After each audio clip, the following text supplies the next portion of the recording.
ang 4 articles of impeachment: confidential fund, unexplained wealth, bribery and corruption, threat against constitutional order. Kapag ang isang principal ay naglustay ng pera ng bayan, kahit 5,000 lang yan, siya ay pinaparusahan. Isa lamang ang maliwanag na konklusyon: ang tiwalang ipinagkaloob ay nilabag. Ang kapangyarihang ipinahiram ay inabuso. The lady may proceed. Representative Luistro, you are recognized and you have 15 minutes for your opening remarks. We thank the court, Your Honor.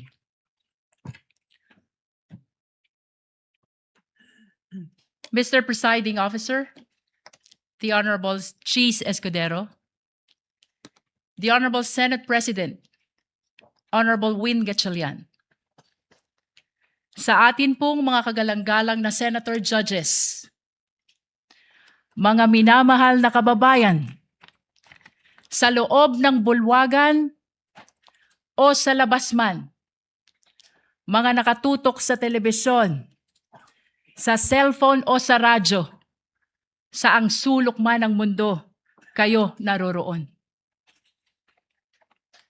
Maraming Pilipino ang nagtatanong ngayon, bakit mahalaga ang paglilitis na ito? Ano ang kaugnayan nito sa buhay ng ordinaryong Pilipino? Lubos po naming nauunawaan ang mga tanong na yan. Sa katunayan, may isang driver na nagtatanong, paano sasapat ang kita sa pasada upang mapakain niya ang kanyang pamilya? May isang OFW na nagtatanong, hanggang kailan kailangan lumayo upang mapaaral niya ang kanyang mga anak? May isang guro na nagtatanong, paano pagkakasyahin ang kanyang sahod sa dami ng utang na hinuhulugan? May isang manggagawa na nagtatanong, hanggang kailan magtitiis sa pansamantalang trabaho at kakarampot na sweldo? Sa unang tingin, maaring sabihin na malayo sa buhay nila ang paglilitis na ito. Ngunit hindi. Hindi po.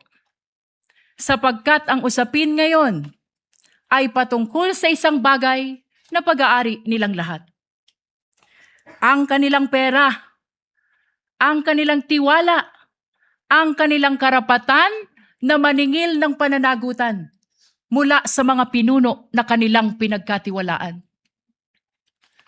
Kapag ang isang empleyado ay nagkamali ng paggamit ng pera ng kumpanya, siya ay pinagpapaliwanag. Kapag ang isang barangay treasurer hindi maipaliwanag ang nawawalang pondo, siya ay iniimbestigahan. Kapag ang isang principal ay naglustay ng pera ng bayan, kahit 5,000 lang yan, siya ay pinaparusahan. Natural lamang na magtanong ang sambayanan, kung ang ordinaryong Pilipino ay pinapanagot, bakit hindi ang pinakamakapangyarihan na opisyal ng pamahalaan? Ito ang dahilan kung bakit mahalaga ang paglilitis na ito. Hindi upang usigin ang isang tao, hindi upang maghiganti sa kalaban, hindi upang manalo sa politika, kundi upang sagutin ang isang tanong na napakahalaga sa kinabukasan ng ating republika. May saysay pa ba ang pananagutan sa ating bansa? Sapagkat ang kasong ito ay higit at lampas sa sino mang opisyal. Higit at lampas sa anumang partido. Higit at lampas sa alinmang administrasyon. Your Honors, the framers of the Constitution understood that there may come a day when extraordinary power would be entrusted to extraordinary office. They also understood that there may come a day when trust would be broken. And that is why they gave the House of Representatives the power to impeach and the Senate the duty to judge, not to punish political opponents, not to settle political scores, but to protect the republic itself. That is why the Constitution declares public office is a public trust. Ang kapangyarihan ay hindi pag-aari ng sino mang opisyal. Hiram lamang ito sa taong bayan. At ito ang dahilan kung bakit naririto tayo ngayon. Your Honors, the prosecution will present exactly what the Constitution requires. Evidence. Hindi chismis. Hindi haka-haka. Hindi propaganda. At lalong hindi SOCMED narrative. Evidence, official records, financial documents, government reports, video recording, statements under oath, independent findings of institutions created by law. Mga dokumento na hindi bumoboto. Mga records na walang partido. Mga katotohanan na walang kulay pampolitika. Sa unang tingin, maaring magmukhang magkakahiwalay ang 4 articles of impeachment. Confidential fund, unexplained wealth, bribery and corruption, threat against constitutional order. But these are not 4 separate stories. These are 4 chapters of the same story. Story about power exercised without accountability. Story about public trust betrayed. Story about public office that stopped answering to the public. On the first article of impeachment, the evidence will show that more than 612 million pesos in confidential fund entrusted to the office of the Vice President and the Department of Education were disbursed, transferred, and liquidated under circumstances that cannot withstand scrutiny. 612 million pesos. Hindi ito pera ng gobyerno. Pera ito ng sambayanan. Pera ng manggagawa. Pera ng magsasaka. Pera ng OFW. Pera ng guro. Pera ng bawat Pilipino na nagbabayad ng buwis at nagtitiwala na gagamitin ito ng tama. The evidence will show liquidation reports supported by questionable documents. The evidence will show acknowledgement receipts bearing names government records could not verify. Names that transformed accountability into a mockery. Pananagutan na naging kalokohan. Names that insulted the intelligence of the Filipino people. Mary Grace Piatos, Milky Sikuya, Kokoy Villamin. On the second article of impeachment, the evidence will show financial transactions involving billions of pesos associated with the respondent and her husband. Billions. Hindi milyon, bilyon. At habang milyon-milyong Pilipino ang nagtratrabaho at nag-iipon buong buhay upang magkaroon ng sariling bahay, makapagpaaral ng mga anak, magkaroon ng kaunting seguridad para sa pamilya. Aba, bilyon-bilyong piso ang dumaan sa mga bank accounts na hindi maipaliwanag ng maayos. This article is not about wealth. This is about accountability. This is about explanation. If wealth was lawfully acquired, where is the lawful explanation? If transactions were proper, where is the complete accounting? If numbers truly add up, then why do they refuse to reconcile? On the third article of impeachment, the evidence will show bribery, graft, and corruption through the distribution of cash payments and monetary gifts to officials under the supervision of the respondent. This article is not simply about envelopes. This is about institution. This is about whether loyalty was purchased rather than earned. Government cannot function if loyalty is purchased instead of earned. Kapag nabibili ang katapatan, nawawala ang integridad. At kapag nabibili ang opisyal, nabubudol ang bayan. Perhaps the greatest tragedy is where the conduct allegedly occurred. In the Department of Education. Tama po sa DepEd. The institution entrusted with teaching future generations honesty, responsibility, integrity. On the fourth article of impeachment, the evidence will show culpable violation of the Constitution, high crime, betrayal of public trust through conduct that threatens constitutional order.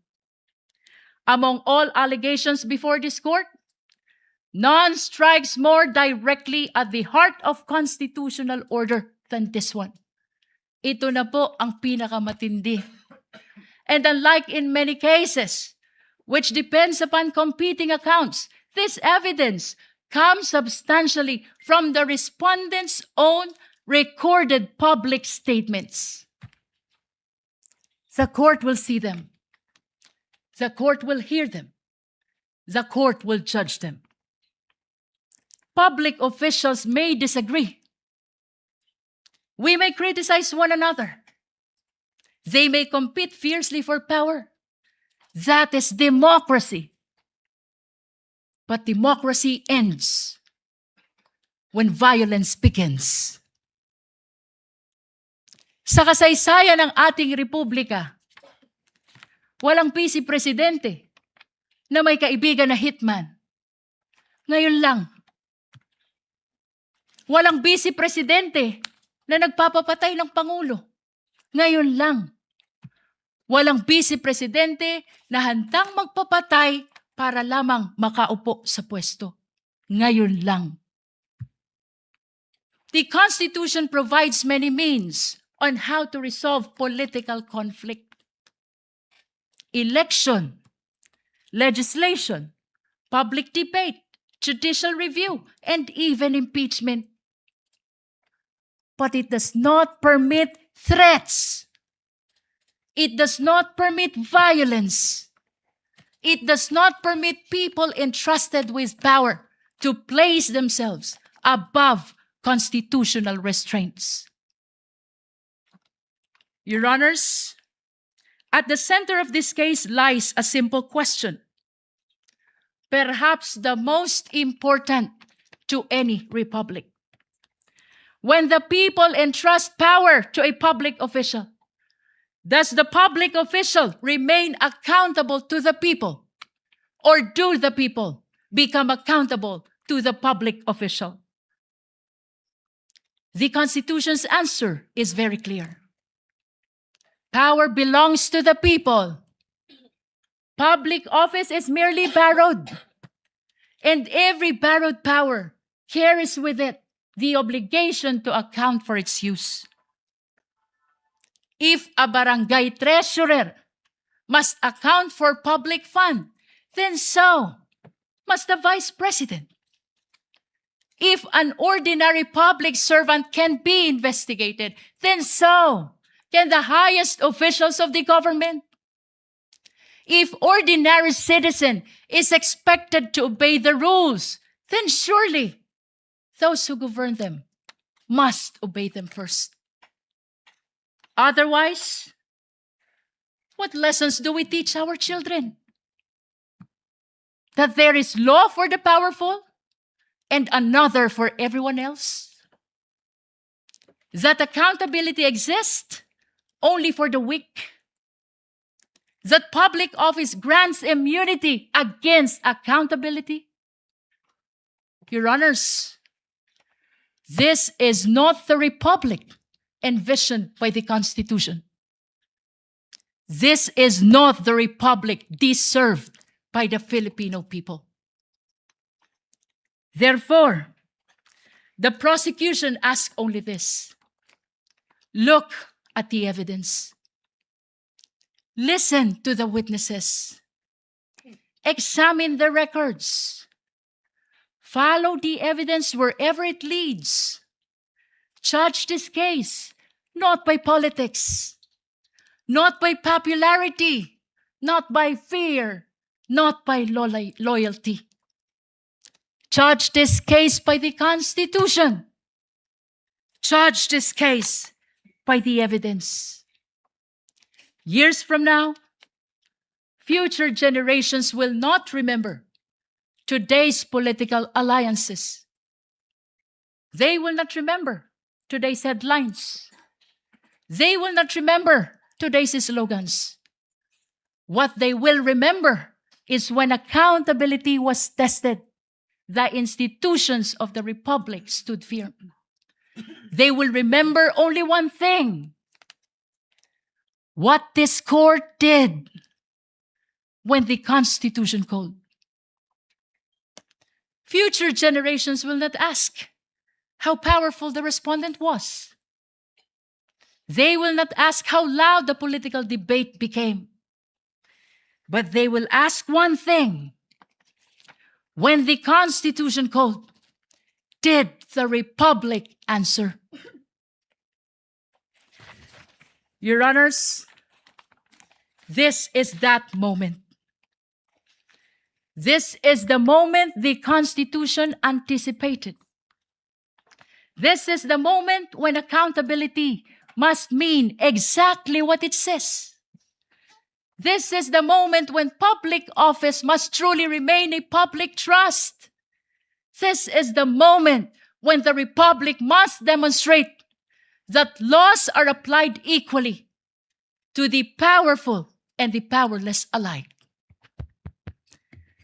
At matapos marinig ang mga saksi, matapos masuri ang mga dokumento, matapos matimbang lahat ng ebidensya, ang prosekusyon ay naniniwala at naninindigan. Isa lamang ang maliwanag na konklusyon: ang tiwalang ipinagkaloob ay nilabag. Ang kapangyarihang ipinahiram ay inabuso. At ang konstitusyon mismo ang humihingi ng pananagutan. Amid the clarity of the mandate of the Constitution, political noise continues. Political squabbles continues. Political division continues. Please, let me conclude. Salus populi est suprema lex. The welfare of the people is the supreme law. Thank you, Your Honor. The opening remarks of the prosecution through the lead counsel is duly noted. Opening remarks for the respondent. Counsel for respondent has 15 minutes, and we will give you the same latitude we gave counsel for the prosecution.